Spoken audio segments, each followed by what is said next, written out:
Hello.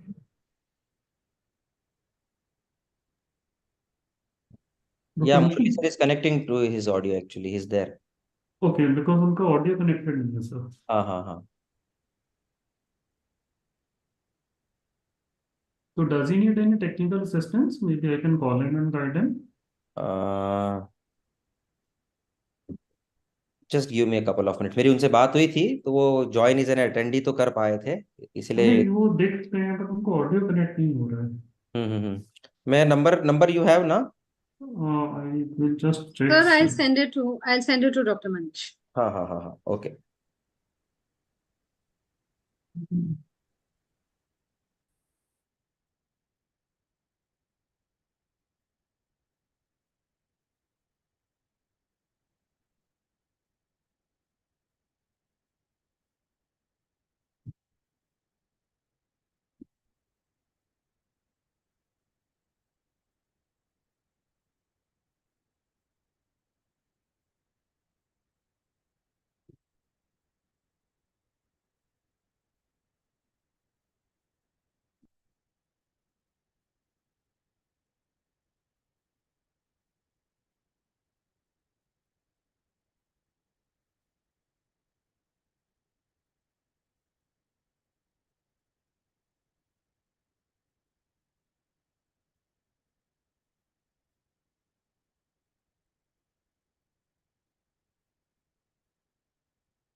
Dr. Murali?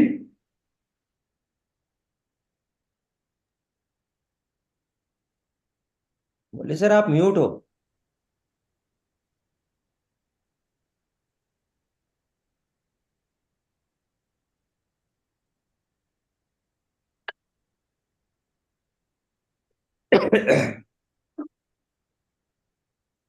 आप call कर पाए क्या सर को? हाँ सर मैंने किया था. He said I'm there. Let me call again sir. No, he's there, but he's on mute. I'll just call him. या Yeah, he's trying. Yeah.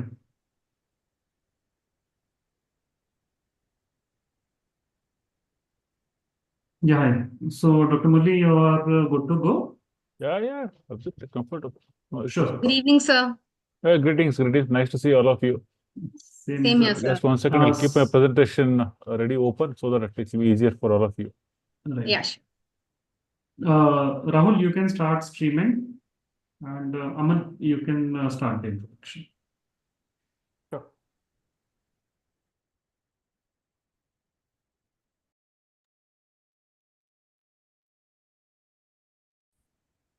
You're live now, Aman. Good evening, everyone. We take great pleasure in bringing you this educational program, Pain Special. The Pain Specialist program is specially designed for you to learn advanced and updated facets in the management of the chronic pain.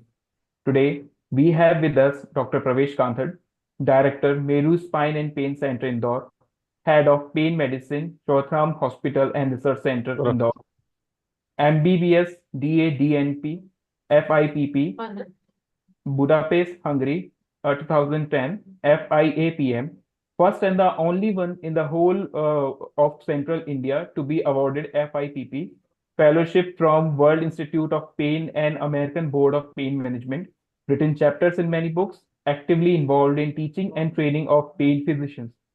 Area of interest, conservative and minimally invasive treatment of spine pain, National Secretary, Indian Society for Study of Pain, ISSP.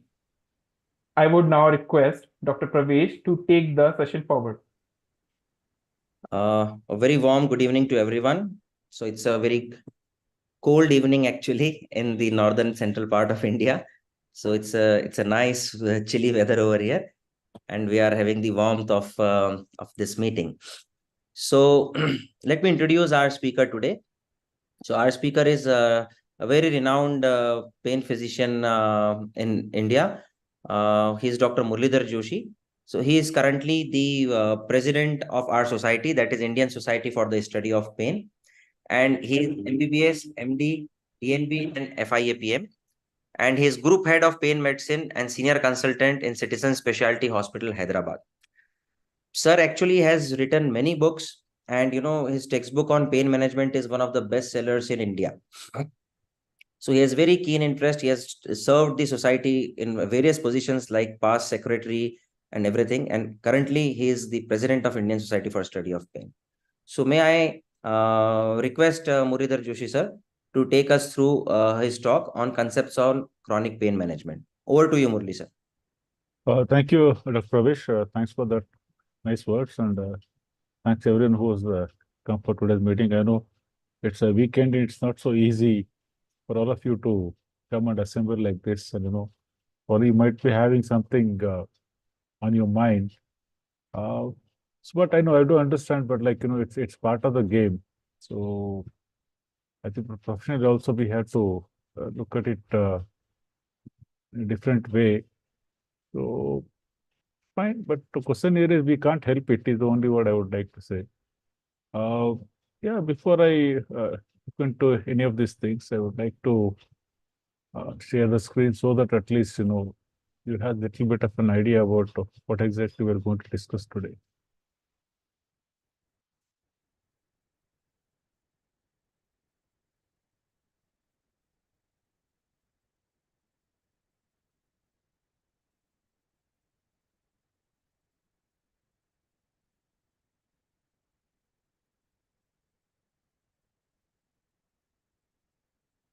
Are you able to see the slide by any chance, Pravesh? No, sir, we are not able to see as of Not now. yet, not yet, right? Not Yeah, yet. not yet. Yeah. Understood.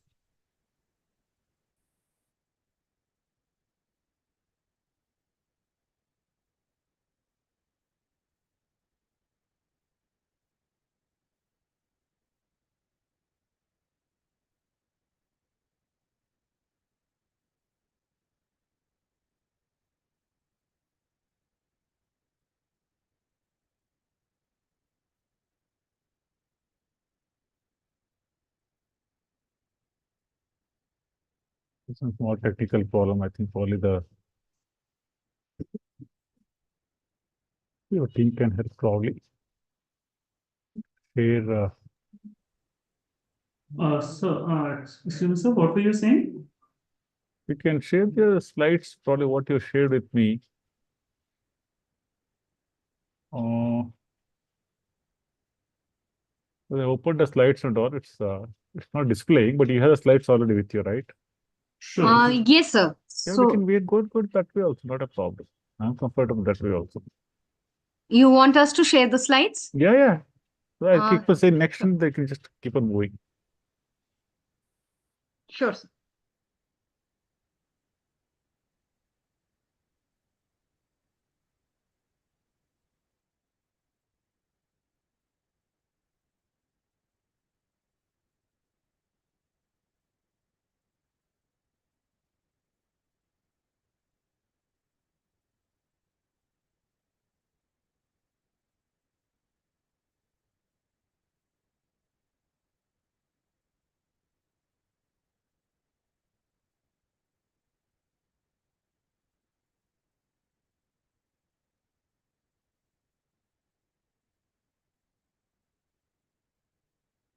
Yeah, that's right. Fair enough.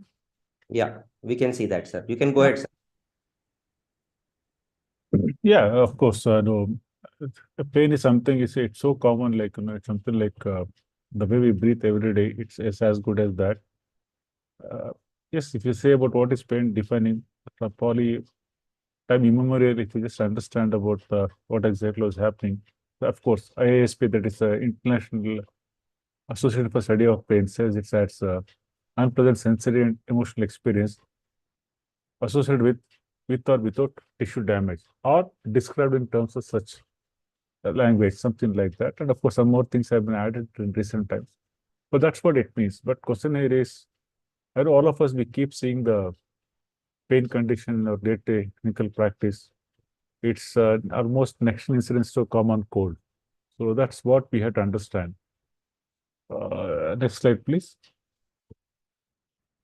Next, at any point of time, if you just look at it and all, like 1 in 5 people in the world happen to suffer from pain at some point of the time or other time in their lifespan. So at any given point of time, 22% of people are suffering from pain. Like it may be acute pain or chronic pain, but it's fine. 90% human population suffer from pain. So, but when we define acute pain as something like, a pain which self-limiting, as the wound heals, pain disappears. When we talk of chronic pain, we might say in a different word, actually, like what you can say about is that any pain which lasts for more than 8 to 12 weeks, or sometimes 3 months, that's what we say. But definition might vary from institution to institution or organization to organization, but that's very secondary. But basically, any pain which is troubling someone beyond a particular stage, we call it as chronic pain. Next one, please. The different factors associated with chronic pain. We have probably age and all, like, what pains you might get during the body. The younger age is different compared to what you get at the elder age. Basically, like, something like at the younger age, you might get sports injuries or something like that. At elder age group, you might get something, degenerative disorders like maybe knee pain or maybe spine problem and all. But gender-wise, male, female and all, not much of difference technically, but it just depends and all.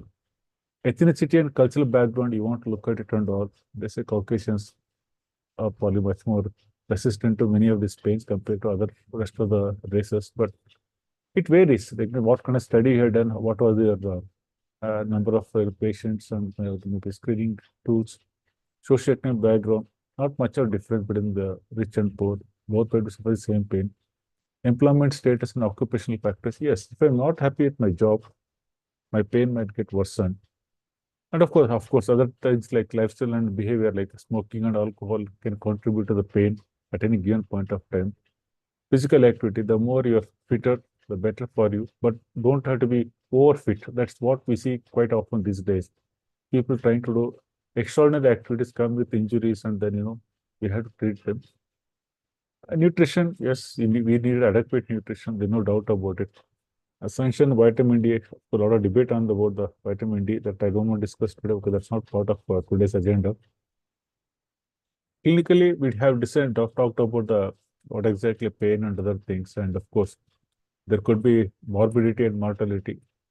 You never know because of the various conditions. So suddenly, like you get chronic pain, something because secondary to probably, now these days, COVID-19 causes something chronic pain and all those things.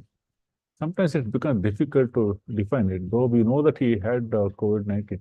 Not that every patient who had COVID-19 will have this one. So sometimes some words are a little bit, we have taken it with a pinch of salt. It could be misnomer. So we had to understand, yes, there could be possibility. Mental health is, if I'm not comfortable, probably what a mild pain I have, that might increase to any extent. Surgical medical intervention, sometimes we do surgery for relieving some other problem, and that might end up it as what I call it as a chronic post-surgical pain. That is like chronic post-operative vesicle. Like we say it's CPSP, like chronic post-surgical pain that can be quite debilitating. Higher the weight, that's problem. It's a load, basically, load on the body. Sleep disorders, I don't get adequate sleep, yes, pain might increase. Genetics is not proven that much that the particular genes and all those things have been contributing more pain compared to other people, not proven. And attitudes and beliefs about pain and all, of course, that's always there. Like any country, any civilization has their own like outlook toward how best they want to go about it and what is their belief about. Some people say like liver pain should not be relieved at all because we do what is called liver analgesia, but they said it should not be relieved because that is a natural kind of thing. But it's inhuman for us, we think, but somebody else might think it as natural. So, but we have to respect the opinions as long as it doesn't harm the person who is involved.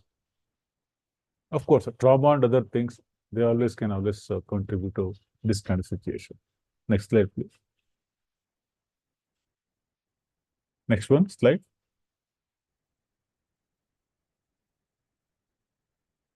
Hello, Aman. Thank you.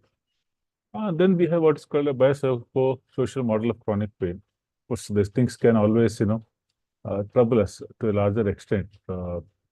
Reason being we always like dynamic interactions among biological, psychological. Sometimes the wordings might confuse us more, but especially senior physicians and all, they know about that one. Like, if I'm not comfortable, whether we call it a depression, anxiety, or poor sleep, or adverse social conditions, they can be linked to chronic pain. There's no doubt about it. So about which we should be having the clarity. Next one. Yeah, these are some of the models of the chronic pain for the biopsychosocial point of view. Psychological factors, all of you know, anything depression. In fact, we say, in fact, in anybody who is chronically depressed, they can have pain. Question, we say 30% of chronic pain patients have depression, and vice versa. It also is true. Anxiety also can worsen, and post-traumatic stress. What they say, PTSD, calling some other words, and poor coping skills of how to go about it, and irrational thoughts. It's very easy to label somebody this way or that way. Of course, socio-cultural factors, low educational attainment, that might be preceding factor, but that may not be criteria, because we have many people who are illiterate. And in fact, we had many of our the top, I should say, the prime ministers and presidents, we had who were not like that much literate. But yes, that is not the criteria, but it is mentioned as one of the factors. And the culture, well, that's always there. Poor social support, yeah, that's one thing you should understand. If I don't get adequate family support, I might end up with this kind of situation. Coming to biological factors, there could be points from genetics, but genetics still not yet proven. A particular kind of thing might worsen your pain and not and all. Age, sex, not much a difference. Each age has some kind of pain, and even sex also nothing special as per this one. The hormones, yes, we get some people having this kind of discount, especially with perimenopausal women. So that's one thing we have to understand, because hormone withdrawal happens because natural cycle, they tend to go through their own disturbances. And of course, endogenous opiate systems that can always affect that one. And this is one of the probably a big table about defining the biopsychosocial model of chronic pain. If you just look at it from the screen, we call it a nociception and endrum. Nociception basically perception. It's more like that. Nociceptive pain is different, nociception is different. Again, same points only. Probably it's a little bit more elaborated about the expectations, experiences, financial barriers, basically stress, whatever you might go through in your life. Whatever might be the reason. I'm not saying this, that maybe from a professional point of view, personal life point of view, or emotional point of view, or sometimes because deconditioning or biomechanical problems, or maybe medication use or abuse, whichever you want to take. Sometimes social withdrawal and some relationship issues, cognitive impairment. So many of these things, basically, any of us, we can go through this particular situation. It's very much understandable. So when it comes to the consequences, it's very important, because this is the most important thing. Why should we treat chronic pain? We can just leave the patient as they are. Why should we treat at all? First and foremost thing. But only thing is we have to understand is if somebody has chronic pain, it not only affects the individual, it affects the family, because he's not able to participate in the regular family activities. It affects the society, because he's not able to perform efficiently in his job, whatever he might be doing it. And it might disturb the personal relationship with his friends and maybe relatives and all. So it's not that, apart from individual getting hurt, there's so many secondary effects and all which we have to address. That's very important. We have to think about that one. Coming to the next slide, what you see for this as part of this particular study, ISP classification of chronic pain, we did the study in 2021, just immediately after COVID. It was not an easy time, it's tough time, but still we happened to work on that. It was done in about four continents, across 4 continents it was done. One was in Cuba. I think one was in India, and the third one was in I think New Zealand. The fourth one was supposed to be in Africa, of course. Other two things were done in Europe and the US already, but it's like this was different countries and all different patients, whatever is being saved, the classification. So it takes some time for us to get used to the ICD classification 11. It takes some time, but the question here is basically we are classified it as it is affecting the body or the body side or combined sides. It's more from that aspect we have to understand. So it was more from technical point of view, like we defined about how best it might be easy for anybody to, I should say, to appreciate the pain conditions and all those things, that is reproducible, because we have trained people to, basically the common coding is done only for so that all of us put it in the same thing. Like for example, something like, like after spine surgery, if somebody has pain, I might put it like failed back surgery syndrome, or somebody might put it as post-spine surgery syndrome, or somebody might put it as arachnoiditis. So that becomes a problem. In that context only it is being done. It will take some time for us to get used to it. Please. Yeah, this is how it is actually, the classification. Probably, of course, this is a very tight slide, I would like to say, because it is much more elaborate document what we worked on, like in the relation between this, that, and all those things. I think that requires altogether a different session. I don't discuss too much on this particular IASP classification, but I'm telling you, basically that whole coding is done only to make sure that all of us across all the specialties, because everybody sees pain in a different category and all, so that we reproduce the conditions as they are, so that at least all of us we can correlate. When I put one diagnosis like myocardial infarction, everybody follows that one. Diabetes mellitus, everybody follows. Similarly, that is what the common code is. That is the whole idea here. Nothing more than that.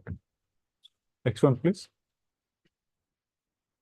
Assessment of chronic pain is basically quantification. Like that's the whole biggest thing. Is like in fact there was one time about a decade back and all. There was a big commotion and there was a big proposition like people who wanted to consider pain as a fifth vital sign. It was fine. It was being considered and all those things, but subsequently the discussion came that well, other 4 parameters are measurable, namely pulse, blood pressure, respiratory rate, temperature. They're all measurable because we have tool, but we don't have, unlike thermometer for fever, we don't have a pain meter for pain. So we have only subjective way of assessing things. So in that case, what happens? It becomes difficult for us to quantify. So that's where probably after nearly using it for about 5 to 8 years, around 10 years, it has come down, basically subjective. But still, even now, we still score it in a particular way. Next one, please. Yeah, this is of course, again the same pain assessment. What are the components you have to look at it into when we talk about the pain? Intensity effect, perceptual qualities, temporal features, body locations. Of course, we are going to discuss a little bit in depth as we go into the subsequent slides. Next one. So it comes to the comprehensive assessment and all, like basically you look at what's the extent of patient's problem or something like that, and what's the magnitude of the problem, how much is the pain affecting him his day-to-day activities or interpersonal relationship. And of course, like individual behavior seems appropriate. See, it's simple thing. Even if any of us has some toothache, you can just imagine, like you're not able to participate in that day's activity. However interesting it might be close to your heart, but you'll not be able to participate in a happy mode. So that's what we have to understand. So a lot of psychological factors, a lot of social reasons we have to look into when we are doing assessment. It's not just like whether you have pain. Yes, no, it's not that much. It looks at how much it's affecting his day-to-day activity. Next. Looking at the domains of the clinical pain, like an assess and all.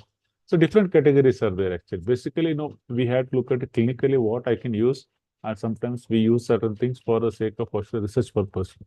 In sake about clinically, next slide please. I think we have more discussion that one. Yeah, like NRS or like basically numerical rating scale is quite commonly being used.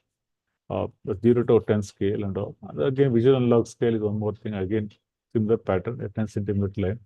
Descriptive differential scale, that's what we say. Also, we have use what is called Megel-Spain questionnaire. Like the Megel-Spain questionnaire has about 17 components.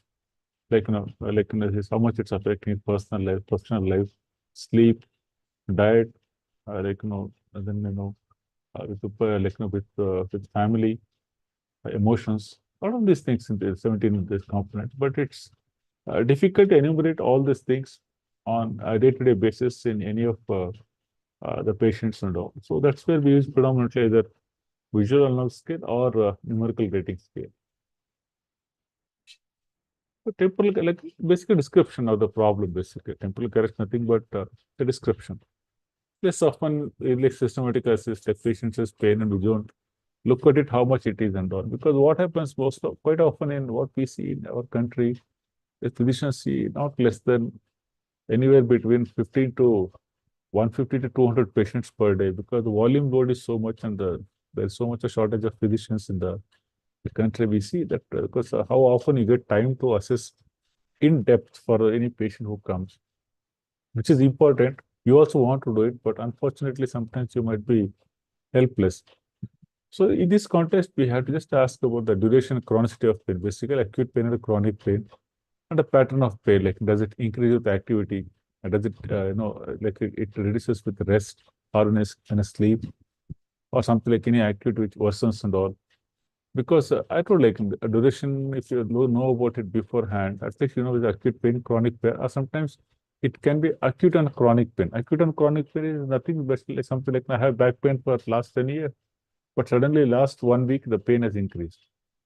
Maybe I went for some marathon, I went for jogging, or maybe some festival at home or function at home. I was involved in physical activity. So this thing we have to look at it. And also like, variability of the pain. Like he says, like my pains are more in the evening, but morning times I'm comfortable. This is a classical feature of diabetic neuropathy. You all know about it. Mostly quite evening pains and all are more towards diabetic neuropathy. So this is what we had to look at it. And as well, like we'll be talking about neuropathic pain also. Neuropathic pain, like it's unrelated to activity. It can just start like that and it can end whenever it wants to end. So it's very difficult to predict.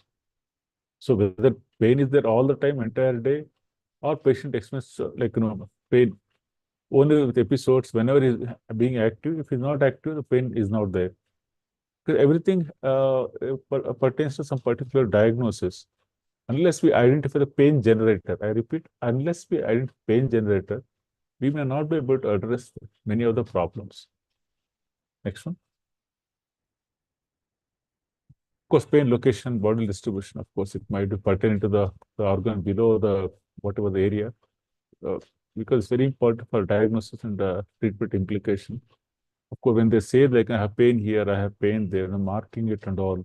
So that's what I'm trying to say. In extensive assessment, you'll be able to do it only have limited number of patients and they can do it and all. Otherwise, the kind of outpatient what our physicians keep on running, it's very difficult. It's very difficult. I understand. It's easier said than done.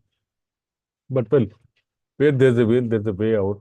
We can always strive for improving our way of handling the patients. Next. So coming to the question of managing this group of patients, of course, we're not talking about when you say managing, it is more of it involves investigation treatment. But coming to the investigations, again, it takes to a different spectrum. The medications which are used for the chronic pain, the conventional oral medications are the best. They are simple. But before that, always we look at it what is called as non-pharmacological and pharmacological. Non-pharmacological, we always talk about what is called as meditation and hypnosis or maybe whatever you say, physiotherapy and all. Many of these things which are there, which you always explore as a line one before you go for oral medications or modification of lifestyle.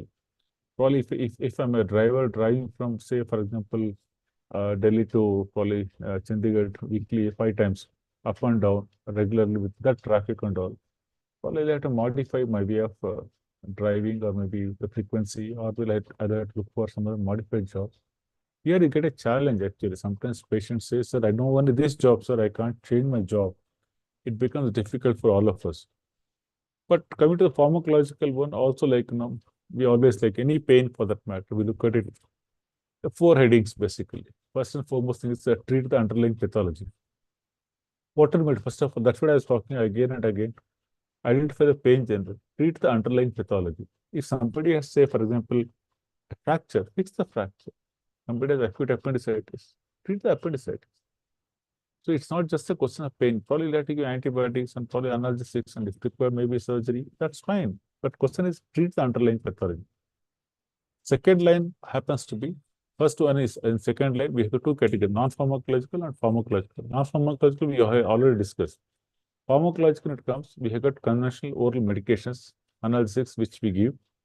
Of course, they're fast and of course they're less expensive and a little safe solution to the problem of pain. Of course, the physician follows the WHO analgesic ladder, not necessarily in the same order, because sometimes somebody comes with the severe pain, then we have to adjust the ladder. I think at the next slide we have the ladder. Next one, please. Next slide. Yeah, thank you. Step 1, of course, this is what we say, like any chronic pain for that matter, pharmacological methods when we talk about it. And like usually we start with non-opioid, like maybe like salicylic acid or maybe NSAIDs, paracetamol or something. Like rather NSAID, I should say NSAID now. Okay, NSAID, it's not being said because when I say NSAID, it's a non-steroidal anti-inflammatory drugs. The drugs word is little disturbing for the world. So now what we say is non-steroidal anti-inflammatory medications. So basically, like instead of NSAIDs, we call it as NSAIDs. So that is one small correction which we have to do, step 1. But of course, step 2, weak opiates are commonly being used, like codeine and maybe tramadol, and now with DHS we got tapentadol and other things also. And step 3, we go for strong opiates like morphine and non-opioid adjuvants, plus adjuvants and other things and all. The pain gets controlled fine, but not necessarily that somebody comes with pain, you start with step 1 wait. See, it's a severe pain, you can start step 3, and you can always de-escalate. Subsequently, you can come down to step 1, so they can stay there. So it all depends on the severity of pain. That's very important. We have to understand. Next one. Coming to the NSAIDs, what I was saying, like inflammation approach pain relief. It's fine if different mechanisms are there, they inhibit the COX-1, COX-2 enzymes and all. If high dose NSAIDs, you know about the side effects and all, about the renal effects and GA effects and all those things.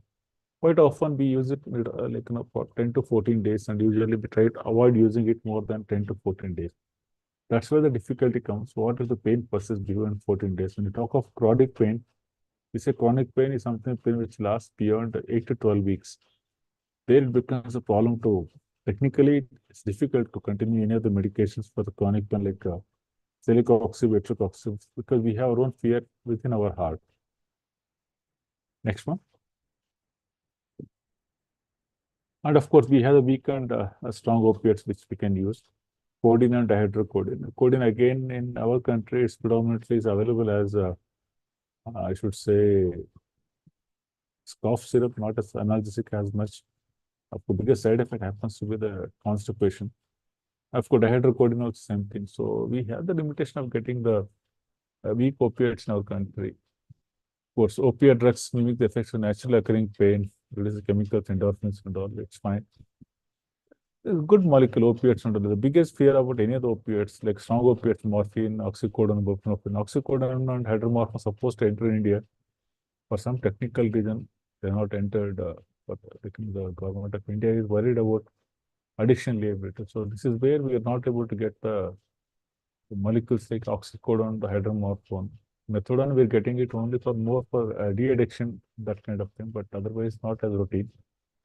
But definitely weak opiates, we have one of the commonly being used medication happens to be tramadol, and of course of late, tapentadol, it still work is on for both the molecules. Next one. Next slide, please. Yeah, there we go. So this is one weak opioid which is available, quite effectively being used. The best part probably about tramadol is, what I would like to say is, you can use it for quite a good safety profile, I would like to say. Weak opioid. It has both, I should say, affects nociceptive pain also, and also for the SNRI and of course noradrenaline reuptake inhibitor. So it works both for nociceptive pain and neuropathic pain. So that's the best advantage, especially classically when you talk of osteoarthritis knee and or talk of back pain. Many people might have a mix of both nociceptive pain and neuropathic pain. In that context, it becomes a very useful tool. Of course, sometimes we might combine tramadol with what should I say, paracetamol to get a better relief, because a best of nociceptive pain and I should say the neuropathic pain or something like that, or maybe.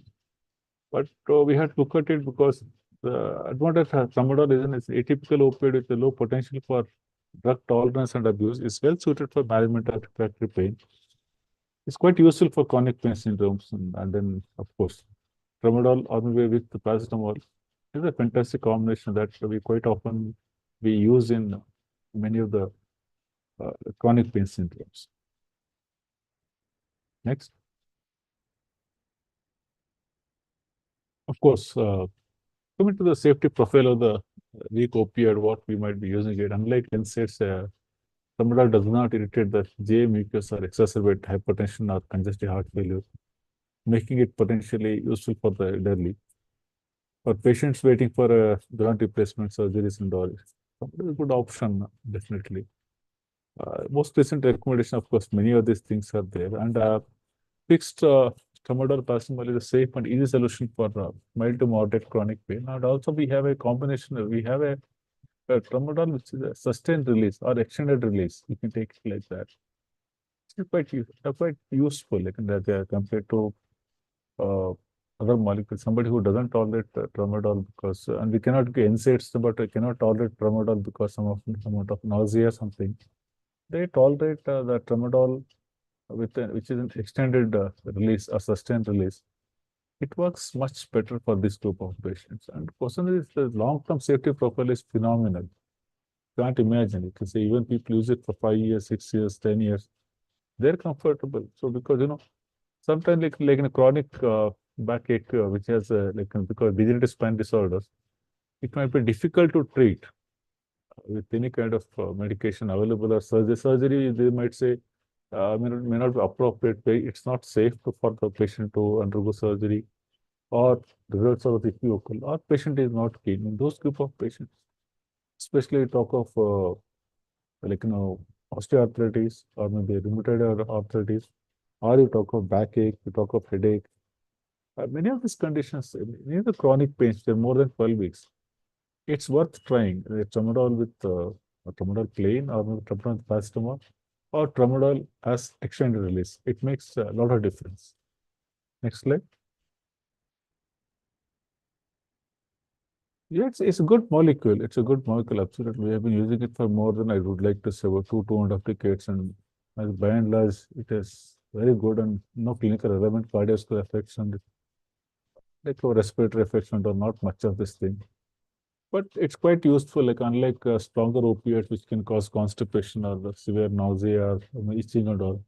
This one is by and large, it's fine. But okay, there can be 1 or 2 patients where there could be somewhat of gastric irritation or maybe somewhat of itching here and there. But yes, we have to handle it. Otherwise, by and large, it's a good molecule. It's a good molecule. Of course, there are of course topical analgesic like what with transdermal patches we use the fentanyl buprenorphine, or like any other transdermal patch you want to use any molecule to become a patch. It has a molecular weight, like so many Daltons molecular weight, so that it can go through the transdermal route for a better penetration to reach the body at appropriate sites and all.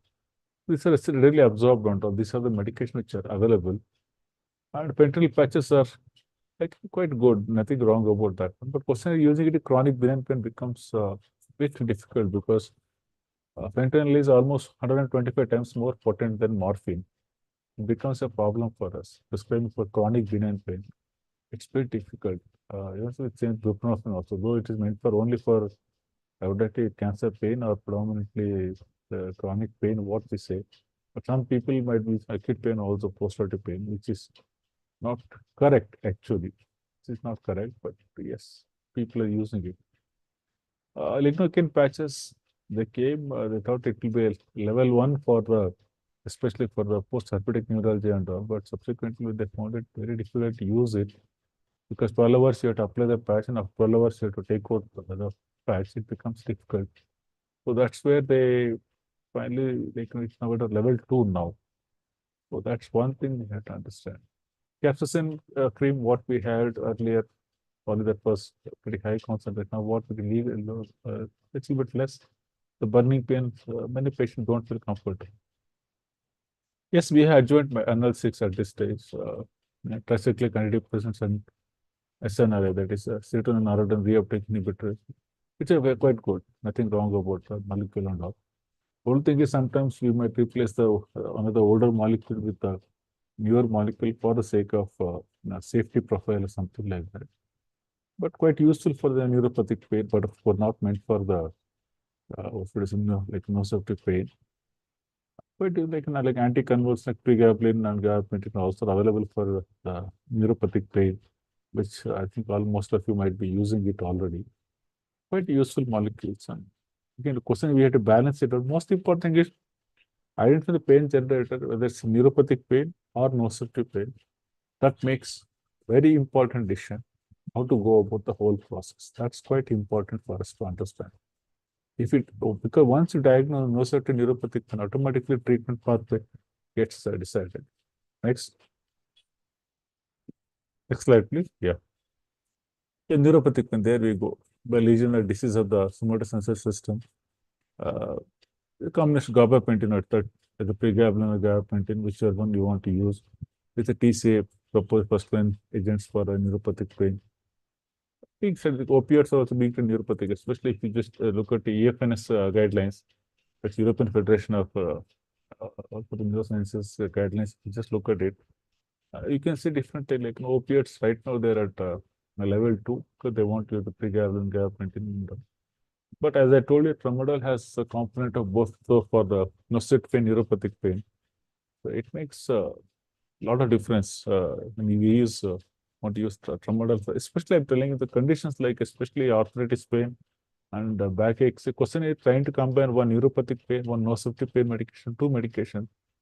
Instead that if I use only tramadol or tramadol with paracetamol, it might be much more comfortable for the patient to handle it because the drowsiness and other things. Because most of this like osteoarthritis and the chronic backache usually come in the senior level, so it's much easier to handle. That's what we have been practicing. Next. Yeah, again, arthritis, rheumatologic condition with ongoing pain have a strong peripheral nociceptive component. Tramadol with paracetamol or with NSAID and all. NSAID again, this difficulty again I told is more than 10 to 14 days, we find it difficult to justify ourselves. Sometimes it becomes difficult because in fact, a lot of renal transplants happen in India because of the excessive use of the over-the-counter availability of NSAIDs or anything else. So we are always worried about opioids with NSAIDs. Rather, we might be happy with the tramadol with paracetamol rather than tramadol with NSAIDs. Well, it's more of our own personal choice in the practice, which we respect. Next. Yeah, chronic back pain also the same story. Medications, of course, quite, especially if they know radicular symptoms, only back pain, especially quite common with the degenerative spine. Quite useful, these molecules are quite useful for the chronic back pain also. So arthritis we talked about, and then we talked about back pain, headache also. Headache also, if you're going to use the migraine, non-migraine, where tripron and other things can be used. Dallas right out. Yes, of course, headache itself is a big chapter as such. Physiotherapy rehabilitation, yeah, this is one thing we have to understand, especially in our country, people expect that thing. They think that the medication will do all the job. They don't have to do anything, because what happens, biggest problem for us is exercise are not part of our day-to-day activity. The way movement we get up in the morning or whatever work we are doing, that's a different story. But exercise component for spending about 30 minutes in the morning only for exercise for making fit, making ourselves fit is not a part of it. In fact, even just look at the school level also, there are many schools which do not have the playground also. So that is one thing which we have to understand. It's very important. We have to, rather than I would like to physiotherapy, I would like to say as a rehabilitation. Goal of the rehab is to maximum maintain the patient's functional ability without contributing any increase in pain. Physical treatment is based on a set of stretches and light aerobic exercises performed on a daily basis. It definitely helps in regaining muscle strength and improves range of movement so that we can come out of the molecule medications at the earliest. Exercise for chronic low back pain is slightly effective at decreasing pain. Not slightly, it's like basically fitness level, not just chronic back pain. It's a fitness level what we have to understand. Not only back pain, it really takes care of your knee, your back and neck, everything it takes care. So it's very important that we have to go with the exercise as much as possible. Next. Yeah, the strategy is what for rehabilitation. Here we go here to reassure the patient that the pain will not harm them, to encourage the patient to increase his or her activity and thus discover this additional activity. Patients, basically we have to put them back, not that you just give medication and they stay back and people expect how many days bed rest I have to take control. It's not like that. So basically people have to go back to their work and their routine, and we have to come out of the medications slowly over course of time. That's what should be our aim. Next. If you just look at this is a summary of what we discussed today. I think we might stop at this stage after this slide. Biomedical, if you just look at it, the less invasive things, what we have been practiced clinically, all of us is topical analgesics. You might be using it like NSAIDs or something like that. Oral analgesics, paracetamol or enzymes. Adjuvant analgesics, something like TCAs or SNRIs. Nerve blocks, we do it for even for the osteoarthritis knee also. Intrathecal drug delivery systems, of course, much more advanced therapy. That also we use it, but predominantly we use it for the sake of, I should say, cancer pain or sometimes for the spasticity. Then more invasive things, what we do, nerve section and all, that's very less actually. Nerve lesioning we might do, because even if I do nerve section and all, that can lead to deafferentation pain. So that's pretty painful. Then deep brain stimulation. Yes, we're using it quite often for this case for the Parkinsonism and many other conditions. Spinal cord stimulator, we use it for especially radicular symptoms, whether it's in the upper limb or the lower limb, or sometimes we use it for the CRPS, that is nothing but complex regional pain syndrome. And percutaneous electric nerve stimulation is what we have to understand. It's for the especially peripheral nerve areas where nerve interruption it is being used. Transcutaneous electrical nerve system, again same thing. Repetitive TM method, basically transcranial magnetic stimulation. That's what we keep. It's quite popular, slowly off late, and also transcranial direct current stimulation also both are there. But especially TMS is becoming popular these days. Magnetic stimulation. You just have to see how all these therapies sustain over the course of time. Coming to the previous slide, please. Previous slide. The biopsychosocial factors, if you just look at physiotherapy, definitely has a big role to play. And so is occupational therapy. The specialist nursing, yes, especially for people who have limited mobility.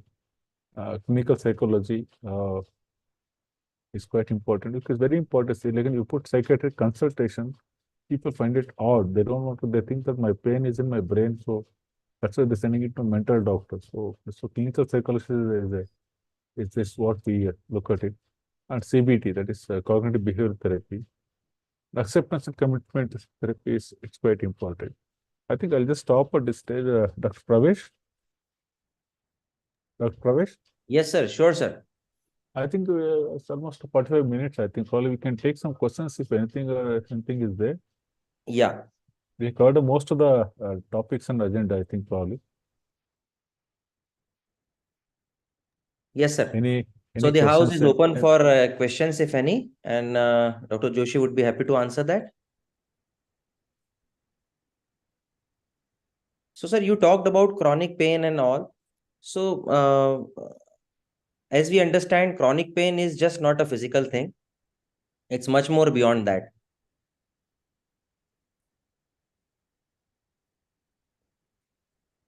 So, sir, now like there is a question from the house. That suppose how to approach a patient of chronic pain who is already suffering from gastric ulcers?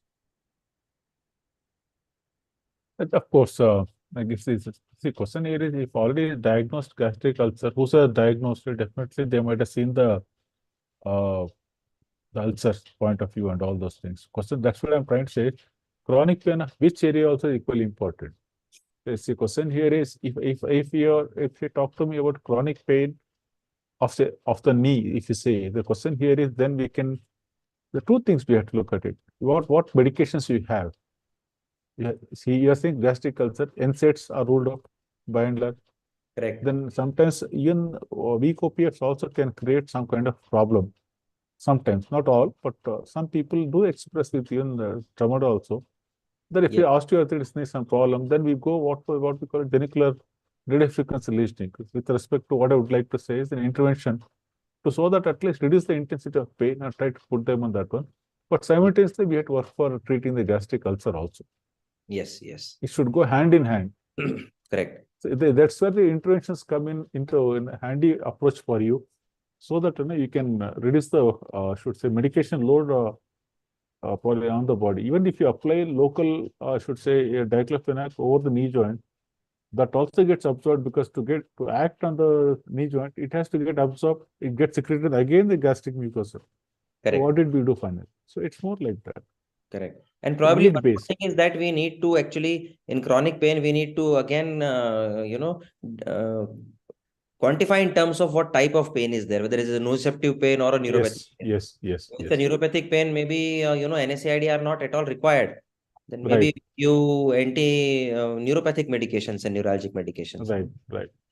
Yeah. But again, actually, patient tolerance also equally important. Yeah. Patient tolerance also. And as you already said, sometimes even these weak opioids in some predisposed patients They can cause nausea, vomiting also. Yes. Absolutely. We have seen that. That's why I'm trying to say I cannot give a clean sheet to any molecule unless proved otherwise. Like, some patient may not tolerate appropriate. Yeah. But usually it is very well tolerated since it's a weak opioid along with a centrally acting analgesic like paracetamol. So it can be of help. That's true. So there is another question. Etoricoxib was in a controversy a few years back. So what is your opinion on the use of this drug for chronic pain purposes? People are still using it etoricoxib. They're comfortable. That's what I keep seeing it quite often. Though I may not use it that often. People are still using it and all. And that's what I'm trying to say is what option. See, question here is let's understand the research and like anybody, for example, any molecule to come into the market, it takes 15 years from the time of concepting like conception that molecule to say when it come into the market. In between, it can always bomb here and there. But etoricoxib seems to be being tolerated very well. My only fear with respect about any of the enzymes is only about the renal effects. Yeah. Renal effects, because quite the amount of transplants what we keep doing is predominantly because of the over-the-counter availability of the NSAIDs. That's where it puts and all. So that is where we are literally little bit disturbed when we see about this molecule being used left and right. But clinicians are also helpless. So no new molecule, see after NSAIDs and COX-2, nothing new has come. Yeah. After diclofenac, aceclofenac came, that's nothing but a cousin brother of diclofenac, and then COX. Then after that, what did you have? Only opiates are developing. Correct. So the clinicians do not have any choice in their hand. They're also helpless. Correct. So that is where we keep on holding our breath. Hopefully, of course, a lot of work is going on actually, Pravesh. I think, I don't know whether I discussed with you. A lot of work is probably the coming next 5 years, we are going to see a lot of new molecules. Work is in a very advanced stage. Correct. Which because basically they're trying to take out the side effects of both opiates and also enzymes. Correct. If those molecules come into the market, probably clinicians can breathe a little bit easy to handle. Otherwise, pain is every fifth patient is a pain. Correct. It's more like that. Correct. So now there is another question, sir. Where do you put CNS medications like gabapentin and nortriptyline in the pain ladder in case of arthritic pain? So maybe they are talking about the inflammatory arthritis or maybe degenerative arthritis like osteoarthritis. Oh, actually, molecules are good. Actually, I'll tell you what I keep seeing quite often is when you say osteoarthritis, see what happens like in a chronic pain, if it stays for too long a time, it can perpetuate into a neuropathic pain Exactly. because there is central sensitization. So Exactly. then you have to try out with the government and then with probably with nortriptyl water combination. And one more thing, what I keep seeing is quite often when people undergo joint replacement, when you have 25% of Indian population are diabetic, we are the sweetest country in the world. 20% are diabetic, and invariably, most of people undergo for joint replacement. Invariably, they might be having some diabetes, not necessarily everybody. And when I apply tourniquet, I'm creating ischemic condition there for 45 minutes. And subsequently, when I put an incision also, I'm damaging nerves, and that leads to a neuropathic pain situation. A nerve which was already damaged, crying for help. On top of it, I apply tourniquet on its neck. And then subsequently, then they say like, oh, the knee joint is fine, X-ray is fine, no infection, but pain is still there. Correct. So central sensation could be one thing, or could be a mix of nociceptive and neuropathic pain. What you are mentioning at that time. Exactly. So it is very important actually to differentiate whether the pain is neuropathic, nociceptive, or a combination. And Absolutely. as we very well understand that now since the pain has become chronic, that means it's there for more than 3 months now. So definitely there has to be a component of That's where I find tramadol with paracetamol a good combination, because tramadol has both anti-nociceptive and anti-neuropathic. neuropathic effect. And on top of it, paracetamol with the central acting property is it's a good combination, provided patient tolerate. Almost 90% patients tolerate, 90 to 95%. It's not a Correct. problem. Correct. Only the elderly, maybe very senior citizens, Yeah. maybe 65, 70 years, they are probably more. They might be having some difficulty. Okay. But again, tramadol extended release also, Pravesh, I found it very useful compared to plain tramadol, because plain tramadol, I give the tablet, it immediately shoots up the level. That can induce nausea. With tramadol continue, it goes slow and sustained for about 12 hours. That also seems to be one option, good option for us. Right, sir. So there is one more question. What is your experience with transcranial DCS? Transcranial DCS I have not used much, but I have seen people using it actually. I've seen people using it. I have not personally used it. Like in Hyderabad, people are using both the transcranial DCS. They're quite happy, but again, the effect they say it's about 4 to 6 weeks. Okay. Again, 4 to 6 weeks, again, probably, they give few cycles and then, for a week or 10 days, and then it works 4 to 6 weeks, and after again 4 to 6 weeks, again, they might have to repeat. Okay. Yeah. So for that, like some gastric ulcer, what you were saying, that group, but of course. Correct. So there is another question, sir. Are there any renal or hepatic side effects of tramadol? No, renal almost nothing special. Hepatic also, like if you're taking medication, like basically any medication you take, either it has to go through renal or should go through hepatic. So nothing special. Sometimes like in hepatic enzyme induction and all, it's not that strong one which it can cause and all.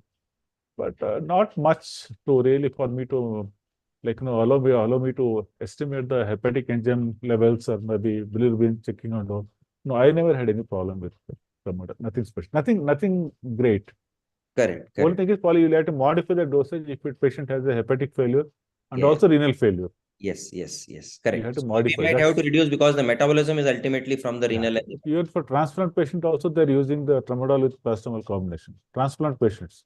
Correct. So the question, that's what. Hepatic, you have to look at the stage of the, would say the hepatic failure, so that you can plan accordingly. Correct. So I think, sir, we are done with all the Q&As also. Yeah. And it was a very wonderful and enlightening talk from your end. No, thanks a lot for moderating. Yeah. So may I now invite Dr. Manish to take it further? Dr. Manish Verma or Mr. Aman? Can you do the vote of thanks? Yeah, sure. So this brings us to the end of this very educative and interactive session. I'm sure the audience would have gained a lot from today's discussion. A big vote of thanks to Dr. Murlidhar Joshi and Dr. Pravesh Kanthar for sparing their valuable time and being with us here today. I would also like to thank our educational partners, Dr. Reddy Laboratories and CME partners, Spirant Communications, for conducting of the program. So happy weekend to all until we meet next again. Thank you. Thank you, everyone. Cheers. Thank you so much. So much, Have a Dr. great day. Joshi. Thank you, Dr. Thank you. Pravesh. Yeah, Thank have a Thank great you, day. sir. Thank you Thanks, very everyone. much. Thanks, everyone. Bye-bye. Thanks. Bye.